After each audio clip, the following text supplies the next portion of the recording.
शांति।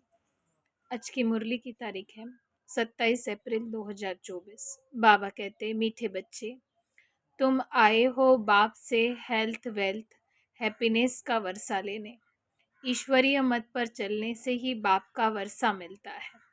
आज का प्रश्न है, बाप ने सभी बच्चों को विकल्प जीत बनने की युक्ति कौन सी बताई है? बाबा का उत्तर है, विकल्प जीत बनने के लिए अपने को आत्मा समझ भाई भाई की दृष्टि से देखो। शरीर को देखने से विकल्प आते हैं, इसलिए भ्रुकुटी में आत्मा भाई को देखो। पावन बनना है तो ये दृष्टि पक्की रखो। निरंतर पतित पावन बाप को याद करो। याद से ही कट निकल जाएगी, खुशी का पारा चढ़ेगा और विकल्पों पर विजय प्राप्त कर लेंगे। ओम शांति। शिव भगवान उवाच अपने सालिग्रामों के प्रति। शिव भगवान उवाच है तो जरूर शरीर भी होगा, तब तो वाच होगा। बोलने के लिए मुख जरूर चाहिए, तो सुनने के लिए सुनने वालों को भी कान जरूर चाहिए। आत्मा को कान और मुख चाहिए। अभी तुम बच्चों को ईश्वरीय मत मिल रही है, जिसको राम मत कहा जाता है। दूसरे फिर है रावण मत पर। ईश्वरीय मत और आसुरी मत। ईश्वरीय मत आधा कल्प चलती है। बाप ईश्वरीय मत देकर तुमको देवता बना देते हैं, फिर सतयुग त्रेता में वही मत चलती है। वहाँ जन्म भी थोड़े होंगे, क्योंकि योगी लोग होते हैं। और द्वापर कलयुग में रावण मत, यहाँ जन्म भी बहुत होते, क्योंकि भोगी लोग हैं, इसलिए आयु भी कम होती है। बहुत संप्रदाय हो जाती है और बहुत दुखी भी होते हैं। राम मत वाले फिर रावण मत से मिल जाते हैं, तो सारी दुनिया की रावण मत हो जाती है। फिर बाप आकर सबको राम मत देते हैं।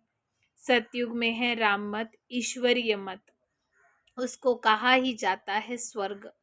ईश्वरीय मत मिलने से स्वर्ग की स्थापना हो जाती है आधा कल्प के लिए।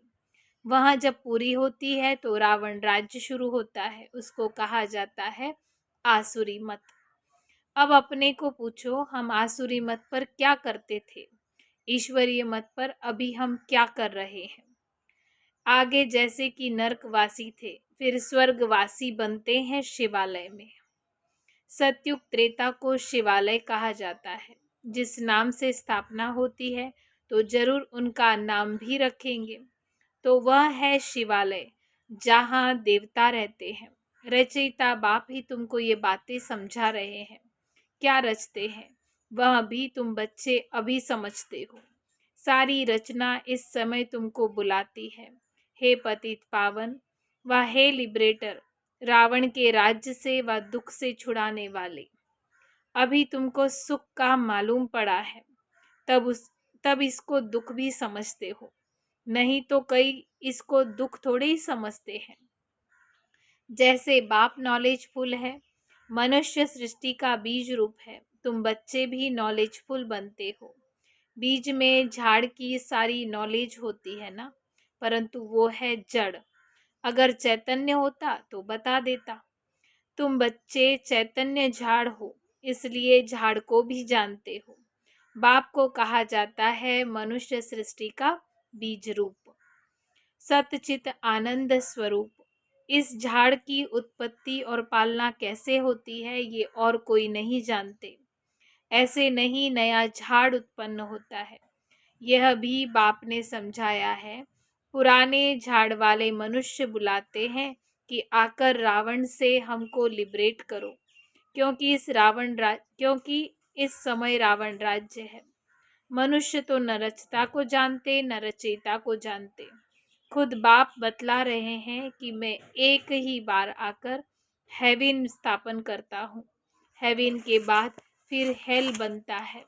रावण के आने से फिर वाम मार्ग में चले जाते हैं। सतयुग में हेल्थ वेल्थ हैप्पीनेस सब है। तुम यहाँ आए हो बाप से वर्षा लेने, हेल्थ वेल्थ हैप्पीनेस का, क्योंकि स्वर्ग में कभी भी दुख नहीं होता है। तुम्हारी दिल में है कि हम कलप कलप पुरुषोत्तम संगम युग में पुरुषार्थ करते हैं। नाम ही कैसा अच्छा है, कोई और युग को पुरुषोत्तम थोड़ी कहेंगे। उसमें तो सीढ़ी नीचे उतरते जाते हैं, बाप को बुलाते भी हैं, समर्पण भी करते हैं, लेकिन ये मालूम नहीं रहता कि बाप कब आएगा। पुकारते हैं कि ओ गॉड फादर लिबरेट करो, गाइड बनो। लिबरेटर बनेंगे तो जरूर आना पड़े, फिर गाइड बन करके साथ ले जाना पड़े। बाप बच्चों को बहुत दिनों के बाद देखते हैं तो बड़ा खुश होते हैं। वह है हद का बाप और ये है बेहद का बाप। बाबा क्रिएटर है, रच करके फिर रचना की पालना भी करते हैं। पुनर्जन्म तो लेना पड़ता है ना, किसको 10 किसको 12 बच्चे होते हैं, परंतु वह सब हद के सुख है। वो सब है हद के सुख जो काग विष्टा के समान है। तमो प्रधान बन जाते हैं, तमो प्रधान से सुख बहुत थोड़ा, तमो प्रधान में सुख बहुत थोड़ा है। तुम सतो प्रधान बनते हो तो बहुत सुख होता है। सतो प्रधान बनने की युक्ति बाप ही आकर बताते हैं। बाप को ऑलमाइटी अथॉरिटी कहा जाता है। मनुष्य समझते हैं गॉड ऑलमाइटी अथॉरिटी है, तो जो चाहे सो कर सकते हैं, मरे को जिंदा भी कर सकते हैं। एक बार कोई ने लिखा, अगर आप भगवान हैं तो मक्खी को जिंदा करके दिखाओ। ऐसे ढेर प्रश्न पूछते हैं। तुमको बाप ताकत देते हैं जिससे तुम रावण पर जीत पाते हो, बंदर से मंदिर लायक बनते हो। उन्होंने फिर क्या क्या बना दिया है। वास्तव में तुम सब सीताएं भक्तियां हो। तुम सबको रावण से छुड़ाना है। रावण द्वारा तुमको कभी भी सुख नहीं मिल सकता। इस समय सब रावण की जेल में है, राम की जेल में नहीं कहेंगे। राम आते हैं रावण की जेल से छुड़ाने। रावण 10 चीज वाला बनाते हैं, उनको 20 भुजाएं दिखाते हैं। बाप ने समझाया है 5 विकार पुरुष में और 5 विकार स्त्री में होते हैं। उसको कहते हैं रावण राज्य व 5 विकारों रूपी माया का राज्य। ऐसे नहीं कहेंगे कि इनके पास बहुत माया है, माया का नशा चढ़ा हुआ है। नहीं, धन को माया नहीं कहेंगे, धन को तो संपत्ति कहा जाता है। तुम बच्चों को संपत्ति आदि वहाँ बहुत मिलती है, तुमको कुछ भी मांगने की दरकार नहीं है, क्योंकि ये पढ़ाई है। पढ़ाई में मांगना होता है क्या? टीचर जो पढ़ाएंगे वो स्टूडेंट पढ़ेंगे, जितना जो पढ़ेंगे उतना वो पाएंगे। मांगने की यहाँ कोई बात ही नहीं है। इसमें पवित्रता भी चाहिए। अगर अक्षर, एक एक अक्षर की भी वैल्यू देखो कितनी है। पद्मा पदम। बाप को पहचानो और बाप को याद करो। बाप ने पहचान दी है, जैसे आत्मा बिंदी वैसे मैं आत्मा भी बिंदी हूँ। वहाँ तो एवर पवित्र है, शांति ज्ञान पवित्रता का सागर है। एक की ही सारी महिमा है। सबका पोजीशन अपना अपना होता है ना। नाटक भी बनाया है, कण कण में है भगवान। जिन्होंने नाटक देखा होगा वो तो जानते होंगे। जो महावीर बच्चे हैं उनको तो बाबा कहते हैं। भल तुम कहाँ भी जाओ, सिर्फ साक्षी होकर के देखना चाहिए। अभी तुम बच्चे राम राज्य स्थापन कर रावण राज्य को खलास कर देते हो। ये है बेहद की बात। वह कहानियां हद की बना दी है। तुम हो शिव शक्ति सेना। ऑलमाइटी, शिव ऑलमाइटी है ना, शिव की शक्ति लेने वाले, शिव की सेना तुम बच्चे हो। उन्होंने फिर शिवसेना नाम रखा है। अब तुम्हारा नाम क्या रखे? तुम्हारा तो नाम रखा है प्रजापिता ब्रह्मा कुमार और कुमारियां। शिव की शिव की भी शिव की तो सभी संतान है। सारी दुनिया की आत्माएं उनकी संतान है। तुमसे, शिव से तुमको शक्ति मिलती है। शिव बाबा तुमको ज्ञान सिखलाते हैं, जिससे तुमको इतनी शक्ति मिलती है जो तुम आधा कल्प सारे विश्व पर राज्य करते हो। तुम्हारी ये है योग बल की शक्ति। और उन्हों की है बाहुबल की शक्ति। भारत का प्राचीन राजयोग गाया हुआ है। चाहते भी है भारत का प्राचीन योग सीखे, जिससे पैराडाइज स्थापन हुआ था। कहते भी है क्राइस्ट से इतने वर्ष पहले पैराडाइज था। वो कैसे बना? योग से बना। तुम हो प्रवृत्ति मार्ग वाले सन्यासी। वो घर-बार छोड़ कर के जंगल में जाते हैं। ड्रामा अनुसार हर एक को पार्ट मिला हुआ है। इतनी छोटी सी बिंदी में कितना बड़ा पार्ट है। इसको ही कुदरत कहा जाता है। बाप तो एवर शक्तिमान गोल्डन एजड है। अभी तुम उनसे शक्ति लेते हो। ये भी ड्रामा बना हुआ है। ऐसे नहीं कि हजार सूर्यों से तेजोमय है। वहां तो जो जिसका भाव होता है तो उसको उस भावना से देखते हैं। आंखें लाल भी हो जाती है। बस करो, हम नहीं सहन कर सकते। बाप कहते हैं वो सब भक्ति मार्ग के संस्कार है। ये तो नॉलेज है, इसमें पढ़ना है। बाप टीचर भी है और पढ़ा भी रहे हैं। हमको कहते हैं तुमको तमो प्रधान से सतो प्रधान बनना है। बाबा ने समझाया है, hear no evil, see no evil, talk no evil, think no evil. मनुष्यों को पता नहीं है कि ये किसने कहा है। पहले बंदर का चित्र बनाते थे, अभी मनुष्यों का बनाते रहते हैं। बाबा ने भी नलिनी बच्ची का बनाया था। मनुष्यों को भक्ति का नशा कितना है। भक्ति का राज्य है ना। अभी तो अभी होता है ज्ञान का राज्य। फर्क हो जाता है।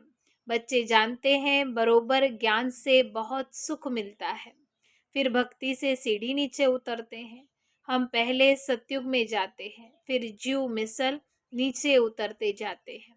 1250 वर्ष में दो कला आत्मा की कम होती है। चंद्रमा का मिसाल है ना। चंद्रमा को ग्रहण लगता है, फिर कलाएं कम होने लगती है, फिर धीरे धीरे कलाएं बढ़ने भी लगती है। 16 कला होता है। वहाँ है अल्पकाल की बातें। ये तो है बेहद की बात। इस समय सभी पर राहु का ग्रहण है। ऊंचे ते ऊंच है बृहस्पति की दशा, नीचे में नीच है राहु की दशा। एकदम देवाला निकाल देती है। बृहस्पति की दशा में हम चढ़ते हैं और वहां बेहद के बाप को जानते नहीं है। अब राहु की दशा तो सब पर बरोबर है। ये तुम बच्चे जानते हो और कोई भी नहीं जानते। राहु की दशा इंसॉल्वेंट बनाती है। बृहस्पति की दशा सॉल्वेंट बनाती है। भारत कितना सॉल्वेंट था। एक ही भारत था। सतयुग में राम राज्य पवित्र राज्य होता है, जिसकी महिमा होती है। अपवित्र राज्य वाले गाते हैं मुझ निर्गुण हारे में कोई गुण नाही। ऐसी संस्थाएं भी बनाई है जिनका नाम निर्गुण संस्था है। अरे ये तो सारी दुनिया ही निर्गुण है। एक की बात थोड़े ही है। बच्चे को हमेशा महात्मा कहा जाता है। तुम फिर कहते हो कोई गुण नहीं। ये तो सारी दुनिया है जिसमें कोई गुण ना होने के कारण राहु की दशा बैठी हुई है। अब बाप कहते हैं दे दान तो छूटे ग्रहण। अब जाना तो सबको है ना। देह सहित देह के सभी धर्मों को छोड़ो, अपने को आत्मा समझो। तुमको अब वापस घर जाना है। पवित्र न होने के कारण वापस कोई जा ना सके। अब बाप पवित्र होने की युक्ति बताते हैं और वो युक्ति है बेहद के बाप को याद करो। खुद को आत्मा समझ निश्चय कर बाप को याद करो। कई कहते हैं बाबा हम आपको भूल जाते हैं। बाबा कहते हैं मीठे बच्चों, पतित पावन बाप को तुम भूल जाएंगे तो तुम पावन कैसे बनेंगे। विचार करो कि ये क्या कहते हो। जानवर भी कभी ऐसे नहीं कहेंगे कि हम अपने बाप को भूल जाते हैं। तुम क्या कहते हो? बाबा कहते मैं तुम्हारा बेहद का बाप हूँ। तुम आए हो बेहद का वर्षा लेने। निराकार बाप साकार में आए हैं, तब तो पढ़ाए।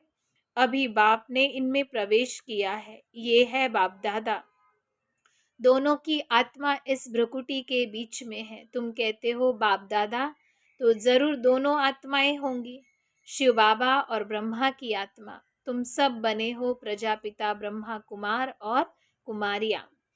तुमको नॉलेज शिव बाबा से मिलती है, तो जानते हो हम आत्मा भाई भाई है। फिर प्रजापिता ब्रह्मा द्वारा हम भाई बहन बनते हैं, ये याद पक्की चाहिए। परंतु बाबा देखते हैं भाई बहन में भी आत्म नाम रूप में कशिश होती है। ये याद बहुतों को फिर विकल्प भी आते हैं। अच्छा शरीर देख कर के विकल्प आते हैं। अब बाप कहते हैं अपने को आत्मा समझ, भाई भाई की दृष्टि से देखो। आत्माएं सब ब्रदर है तो बाप जरूर चाहिए। सबका एक बाप है, सभी बाप को याद करते हैं। अभी बाप कहते हैं सतो प्रधान बनना है तो माँ में कम याद करो। जितना याद करेंगे उतनी आत्मा की कट निकलती जाएगी और खुशी का पारा चढ़ेगा और कशिश भी होती रहेगी। नंबरवार पुरुषार्थ अनुसार। अच्छा, मीठे मीठे सिखिल दे बच्चों प्रति माता पिता बाप दादा को याद प्यार और गुड मॉर्निंग। रूहानी बाप की रूहानी बच्चों को नमस्ते। हम रूहानी बच्चों की रूहानी बाप दादा को याद प्यार गुड मॉर्निंग नमस्ते नमस्ते। ओम शांति। थैंक यू बाबा। धारणा के लिए मुख्य सार है। पहली पॉइंट, पढ़ाई पर पूरा ध्यान देकर स्वयं को संपत्तिवान बनाना है, कुछ भी मांगना नहीं है। एक बाप की याद और पवित्रता की धारणा से पद्मा पदम पति बनना है। दूसरा है राहु के ग्रहण से मुक्ति होने के लिए विकारों का दान देना है। Hear no evil, see no evil, talk no evil, think no evil. जिन बातों से सीढ़ी उतरे निर्गुण बने उन्हें बुद्धि से निकाल देना है। आज का बाबा का वरदान है, पहले आपके मंत्र द्वारा सर्व का स्वमान प्राप्त करने वाले निर्माण सो महान भव। विस्तार है, यही महामंत्र सदा याद रहे कि निर्माण ही सर्व महान है। पहले आप करना ही सर्व से स्वमान प्राप्त करने का आधार है। महान बनने का ये मंत्र वरदान के रूप में सदा साथ रखना।